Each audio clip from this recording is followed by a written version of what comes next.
Welcome to season 3 of Flywheel Leadership. I'm excited to welcome Steve Jaffe. Steve Jaffe is the author of The Layoff Journey from Dismissal to Discovery. Welcome, Steve. I appreciate you being here. Hey, thanks. I appreciate it. Thank you. And did I get that pronunciation right? Is it Jaffe? You did, yeah. Good, good.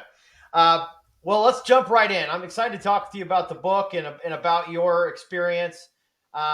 We open up each one of our shows with our Beyond the Bio segment. So I'll ask a couple of questions about your experience behind the highlight reel of kind of LinkedIn, right? Let's talk a little bit more about the real stuff, right? So would love to hear about your proudest professional accomplishment. Ooh. I was lucky enough to be on the ad campaign for What Happens in Vegas Stays in Vegas. I helped launch that campaign, and I was on it for the first 5 years of its life. And it was absolutely a whirlwind. It was amazing. It was a ton of fun. Huge moment of pride for my career. And yeah, rarely do you have an opportunity to work on something so successful, but also just so much fun. And the people that I worked with were just, they made it an even better experience than it could have ever been. Very cool. And it's very few people get a chance to work on something of that magnitude that in almost any country you could probably find at least a few that know what that is and probably Yeah. many, right, that know what that Right. is. Right. So it's Yeah. Yeah. it's kind of that worldwide thing that never goes away and just has No. a life of its own. So yeah, very Yeah. cool. Yeah. Yeah. Very cool. Um, what is your superpower, Steve? I think my superpower is my resilience. I've been knocked down a few times and I just keep getting up. I'm like the Energizer Bunny. But that was a skill I had to learn. I wasn't born with that superpower. And I think the resilience that I've gained has come from some of life's experiences, like going through a number of different layoffs. The first layoff I went through, I had a lot of trouble standing back up from that. By the time I had gone through my fourth layoff, I stood up, dusted myself off, and got right back to it.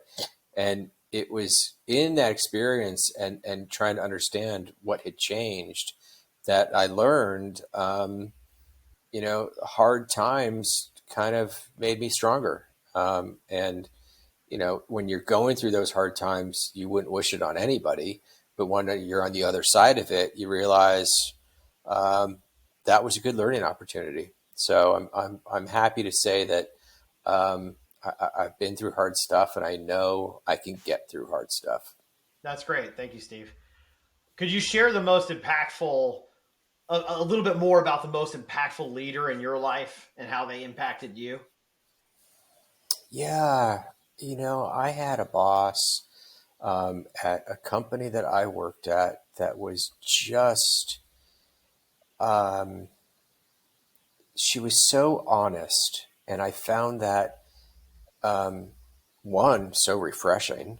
Um, but I knew I could trust her, and that trust really allowed me to, I think, um, maybe believe in myself because I knew she'd always be straight up with me. If she told me I was falling behind, um, I I I took that extra hard because I didn't want to let her down. Um, um, I didn't want her opinion of me to falter. So I held her in such a regard that I found I wanted her to hold me in that same regard.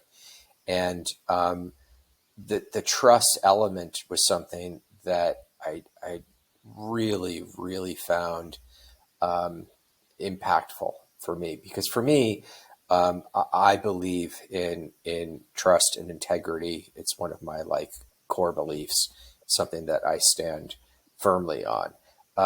But rarely do you meet somebody that has a similar level of integrity or high level of integrity. And I admired that, and I found that something that when I became a supervisor and I managed or guided people, that I wanted to emulate. I wanted to be somebody that they could trust. No, it's great. All starts with trust, no doubt. That's really cool to hear that story.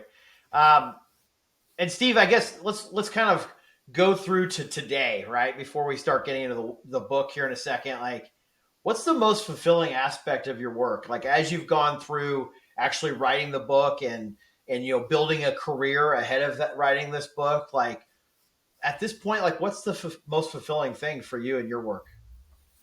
Yeah, I had always wanted to write a book. It had been a long term, long time life goal.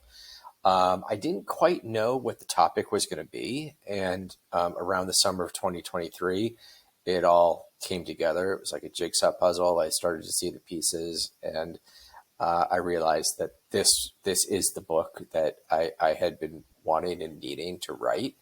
I think what I didn't realize was my true goal, my true purpose, my true meaning and joy from this has been helping people.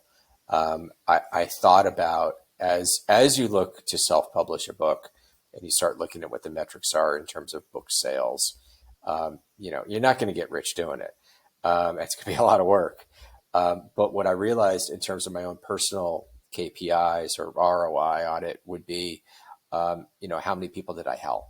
And so if I can help a couple hundred people get through their layoff and manage it in a way that doesn't set them back or hold them back from their potential, I count that as success. So, I had no idea that being helpful or being of service in this way would be as much of a joy as achieving a lifelong dream of writing and publishing a book. Well said. Love the service component, and when each of us can find that meaning in our own life, it changes everything and how we look at things. Changes it. It being work versus Yeah, like an actual purpose that we enjoy, not just the job. Right. Very cool. right. So, Steve, a few things when it comes to the threads I see through your work. Extensive writing experience and marketing strategy, of course. Not many people can have something like what stays in Vegas, right? What happens in Vegas Mhm. stays in Vegas. Um, Personal development journey sparked by a layoff, highlighted with this book. Multiple layoffs, I should say. So let's talk about the book. Let's get into that a little bit more. If you could take a moment and just share one story that really highlights like your mission with this work and shares the story behind the book, I think that would really help kind of frame this up and get into it a little bit more. Yeah, totally, totally. So I'm going to take everyone back to spring of 2001. I'm newly married and I'm living in San Francisco. I'm working at an advertising agency. That's a very successful ad agency. I'm working on the biggest account that the agency holds. It's a very successful account. We're doing great work. The client is happy. We're winning awards. Everything is going great. Um, Unexpectedly, the client faces some financial difficulties and they face a bankruptcy. They no longer have a budget, which means the agency needs to cut headcount. And if you're working on that account, you're on the short list. So I find myself unexpectedly laid off. It was a real shock. I didn't see it coming because I had always thought, you work hard, you're going to be successful. And I was working hard and I was successful. I still got laid off, and that just didn't equate for me. That took me quite a long time to recover from. I struggled with what I later realized were the stages of grief and managing those. Fast forward now, and it's summer 2023, and I get laid off for the fourth time, and I sail right through it. It's like water off a duck's back. It doesn't really affect me. It doesn't affect my self esteem, my self image. I understand it for what it is. And as I look back, I start to realize um, I learned a certain set of skills in navigating these stages of grief that allowed me to move through it in a very, very short period of time rather than the years that it took me the first time. And that realization became the basis for the book and how I wanted to help people. I wanted to help people manage their layoff in a way that it could allow them to move through it quickly and not hold them back and become like this declarative statement on who they are as a person. See it for what it is and help them get right back into their career, successfully position themselves during job interviews, on resumes, to help them get back on their feet. So essentially, I wanted to take those skills and transfer them onto others. No, that's powerful stuff, Steve. And it speaks to so many that go through this experience. This isn't something that few go through, unfortunately, right? A lot of us do. So I think Right. it's something that as people get more senior in their career, they can relate to in some way, right? So it Absolutely. really transcends a lot of demographics and levels in career and so many things. Industry, it's one thing that is just a common ground for so many, unfortunately. But Yeah. I do, as we kind of step through this, I do want to highlight some of those things that come out of it too. Some of the things that you can look forward to if you kind of play your cards right and have some sort of context to the whole journey, right? Not that it's ever easy, but that it is part of it, right? In some ways. So, Yeah. Yeah. um, could you kind of dial us into what are the steps in the layoff journey? Yeah. So there are 7 stages of grief, and these are borrowed from Elizabeth Kubler-Ross. She originated the stages of grief. Um, she was doing research on terminally ill patients, and she found that this is a process that they went through as they were facing their final days or weeks. And she then realized that their friends and loved ones were also going through similar stages. Um, that became then kind of this, widely recognized um, pattern that most people go through during traumatic life events. So, not only the death of a loved one, but if you go through a divorce, and certainly a layoff is one of those traumatic life events, and not dissimilar to any other traumatic life event, you go through a similar stages of grief. So um, these include denial, anger, bargaining, acceptance, reconstruction, renewal.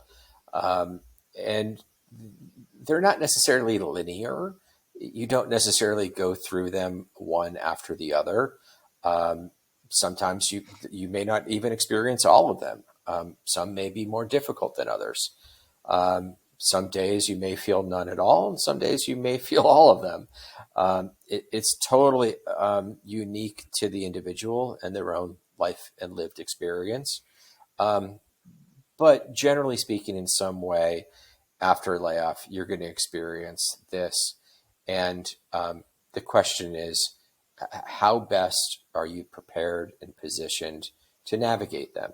And that's what I outline in the book are coping strategies, things that you can expect, and ways to get through them. And at the end of each chapter, there's like an exercise that you can do that helps build that resiliency, build that grit, the tenacity, um, and see the layoff for what it is, as a temporary detour rather than a major roadblock in your career. Something at the end there you said that's so important is the layoff does not define you. In Yeah, a lot of yeah, ways, like your your career even doesn't define who you are as a person, even though many of us tie so much. And that's what makes those layoff situations so hard, right? Is and I want you to speak to it, not me, but it is so much of feels like a personal attack, right? And yeah, it feels yeah, like it is something that is um, a question of everything for you. If you really Right. care about your work, and then it's even worse, right? Because Right. you're so dialed into your work life, it is so much a part of you that that just makes the feeling so much hit so much harder, right? So, Right. any Yeah. thoughts on that? Any reactions to that? Oh, I mean, you hit on probably the cornerstone of a lot of the basis for that grief because, we define ourselves by our jobs. When you meet somebody, they tend to ask you, well, what do you do? Mm-hmm. And what you do defines you. I'm a doctor, I'm a lawyer, I'm a marketing guy, I'm Yeah. whatever, right? And that then becomes a synopsis of your your whole education, socioeconomic background, your position in like society, everything gets based on like what you do. And so then if you lose that job, what are you? Who are you? How are you defined? Right. And that's where people can really get hung up where look, that job was taken, but those skills remain. So if you are a marketing guy and you have 20 years of experience and you lose your job, guess what? You're still a marketing guy with 20 years of experience. You just don't have that job. And you will get another one and you will transfer those skills to the next job. Um, but that can really hold you back. And oftentimes, um, when we're working really hard and long hours, we don't have the time or energy or resources to develop other interests or to develop that work life balance where you're this whole person beyond your job. So now, if you're laid off and you don't have that job and you don't have anything else going on, um, man, that can be really empty. So that's one of the things I talk about in the book is finding that work-life balance of other interests, passions, desires, those things that bring you joy outside of work. So if and when you do lose your job, you have something else that you're not narrowly defined by that job. You're a more robust whole person, right? So you still, again, you have those marketing skills, but you also have these passions, these hobbies.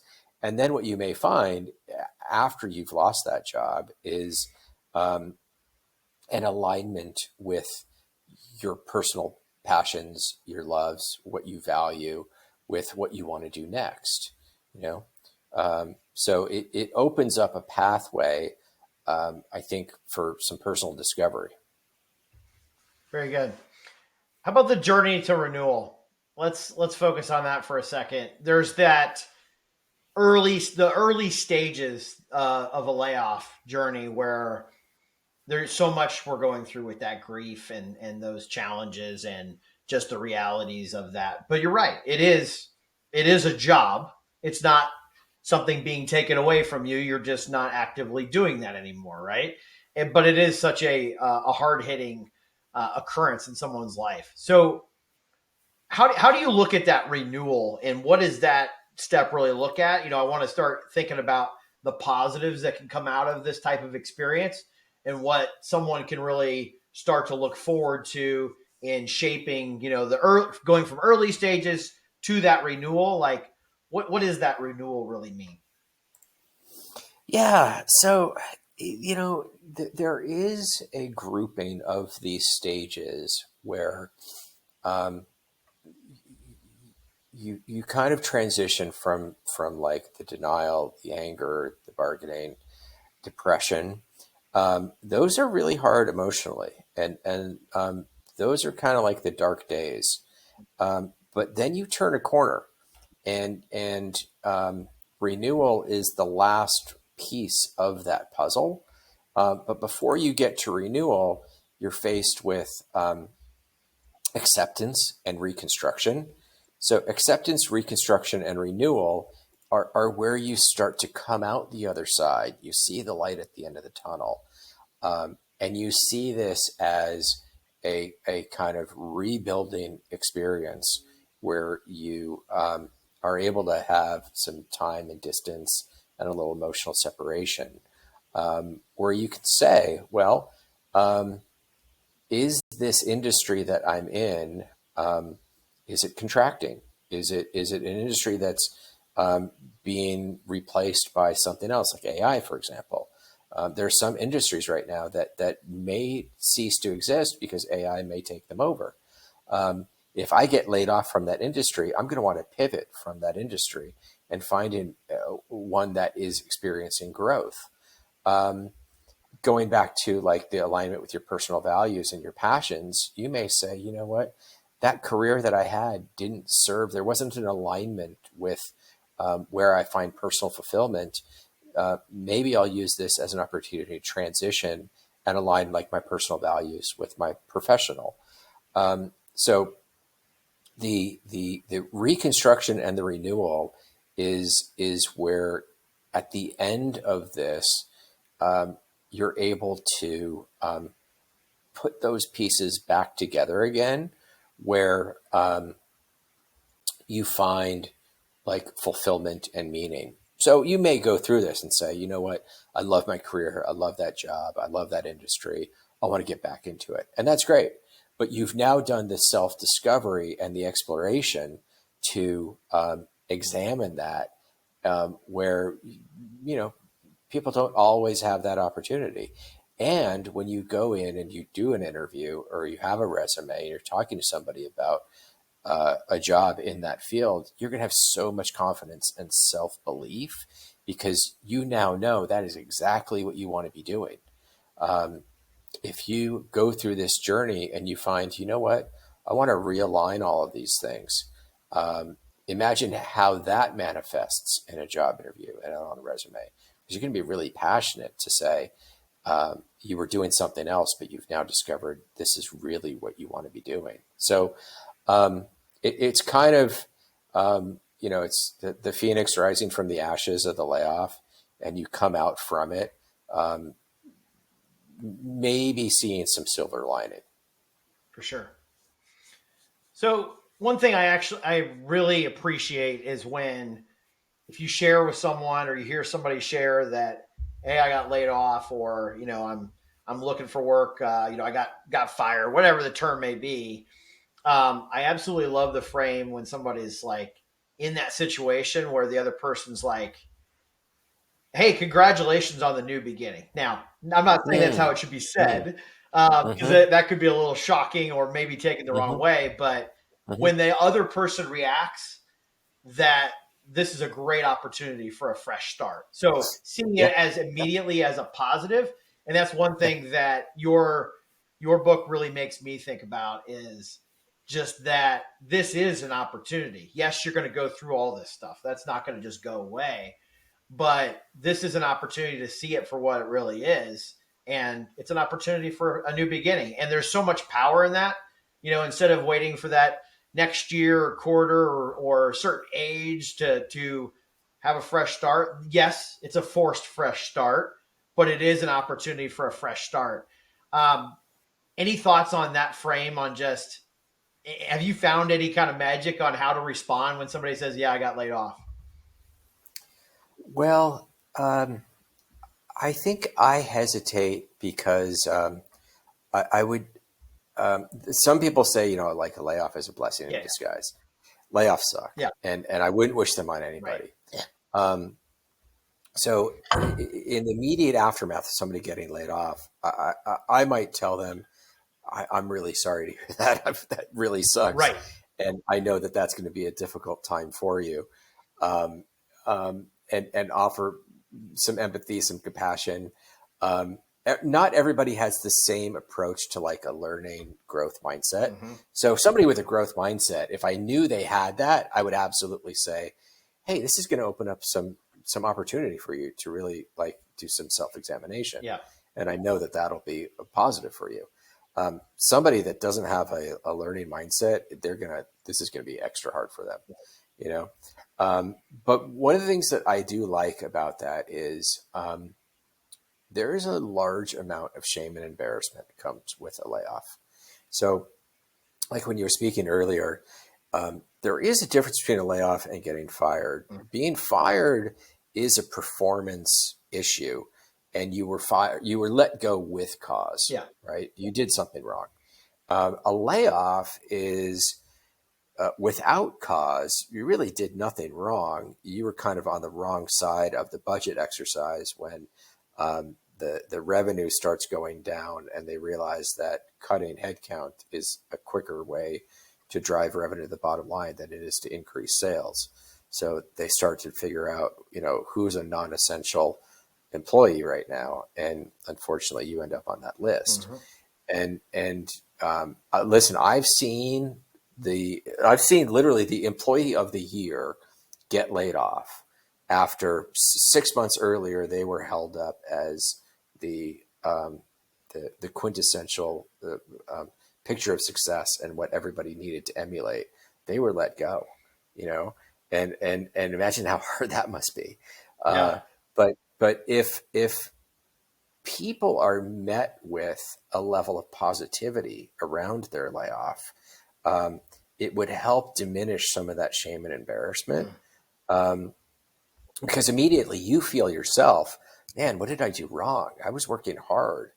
Like, what does this say about me as a person? And, it causes people to then not want to talk about, not want to share their experience, and then not reach out to folks and network and communicate.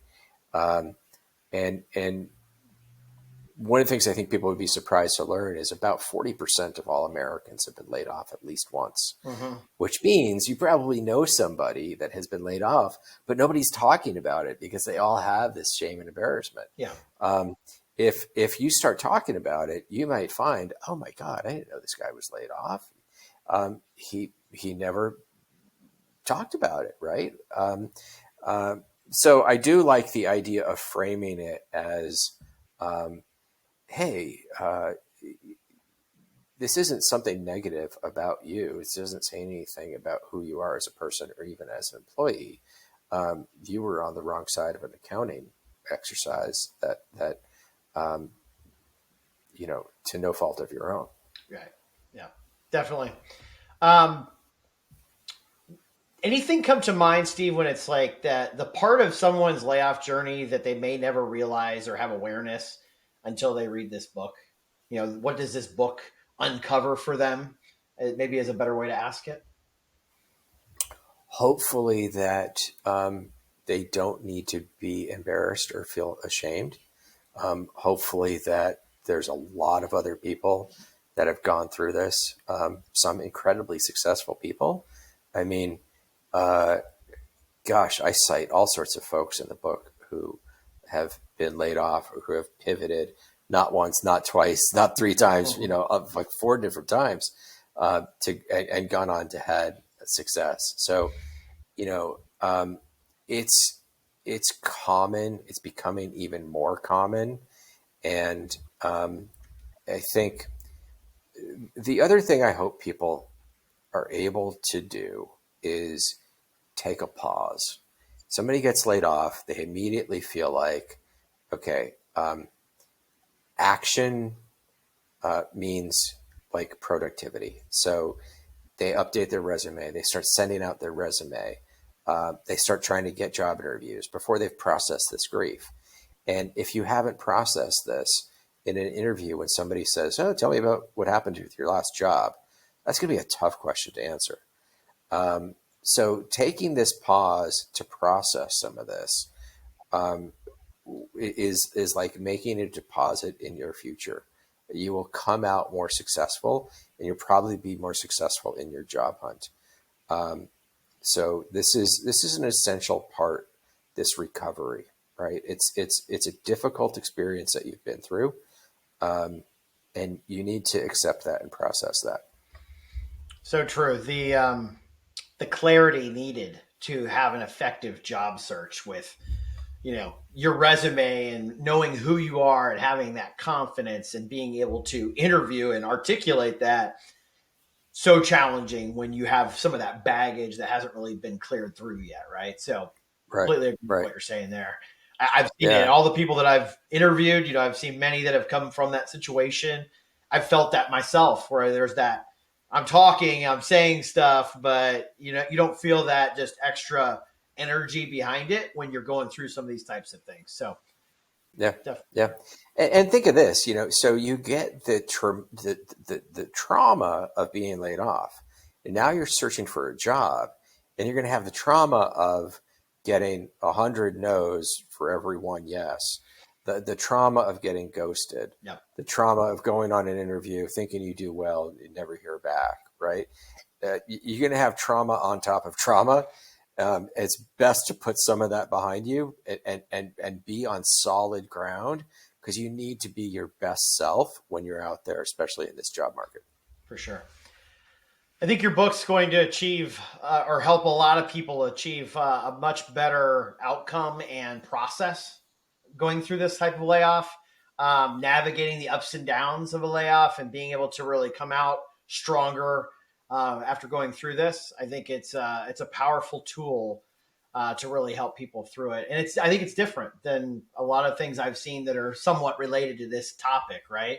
Um, Question is like, is there anything that we haven't touched on with the book that you hope it really achieves, or do you think we kind of covered that?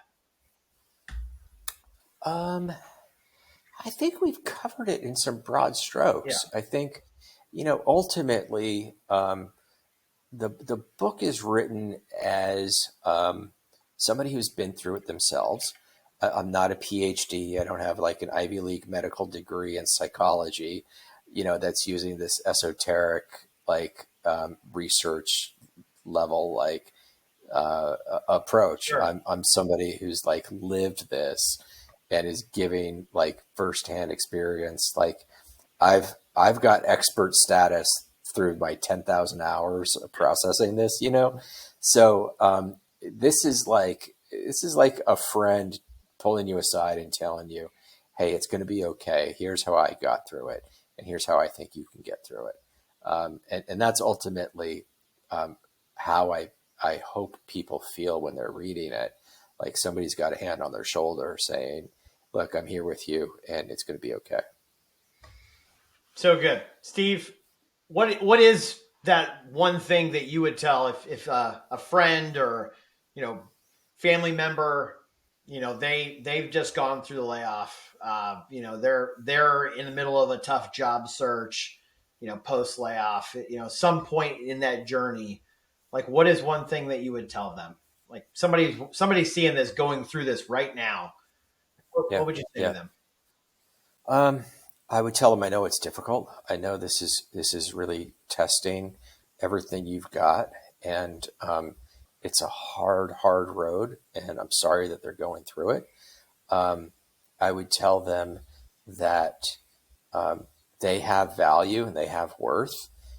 They have experience and skills that they will bring to another employer. Um, they lost their job, but they didn't lose who they are. And they need to believe in that. They need to believe that they are successful and that they have value. And that's what they need to communicate to their people during their job search. And that it will take time, but they will bounce back, and make sure that they're relying on the resources that they have. Um, this book is one of them, but their network, their community, friends, family, mentors. Don't try and go it alone. There's a whole hidden, untapped job market out there. Make sure that you're networking, because trying to get a job these days through those job boards is not a, that's a tough proposition. You're more likely to get a job through somebody that you know, through a referral, a personal relationship. So make sure that you're fostering those. So true. And yes, if you're trying to find a job through the job boards only, that is a whole nother set of draining activity and experience, right? No doubt. Yeah, yeah. Completely get what you mean there. Um, how can listeners best find you or follow you and your work, Steve? Yeah, so I hope everybody would go to Amazon and you could just type in The Layoff Journey. You'll find my book there. You can get it on paperback or Kindle. If you're a Kindle Unlimited subscriber, you can get it for free right now. If you want to learn more, you can go to the stevejaffe.com. You can learn more about the book, learn more about me. You can download a free chapter. So if you want to take it for a test drive before you buy it, you can do that there. Um, you can find me on LinkedIn. You can find me on Instagram. My Instagram is Steve Jaffe, The Layoff Journey. And I also have a Substack page, Steve Jaffe. So plenty of opportunities to connect, to learn more. If anybody is going through a layoff and they're struggling, um, feel free to reach out. I'm happy to help you however I can. Um, uh, but I would love it if folks would check out the book. Thank you, Steve. No doubt. I think it's certainly a great place for someone to get a little bit of guidance and a little bit of positivity to know that there is light on the other side of this experience for sure. Um, Mhm. one last question for you, Steve. What do you want those who have worked with you to say about your impact on them? Oh, wow. Um, Gosh, I would hope that they would say that um, he empowered me to be my best self at work.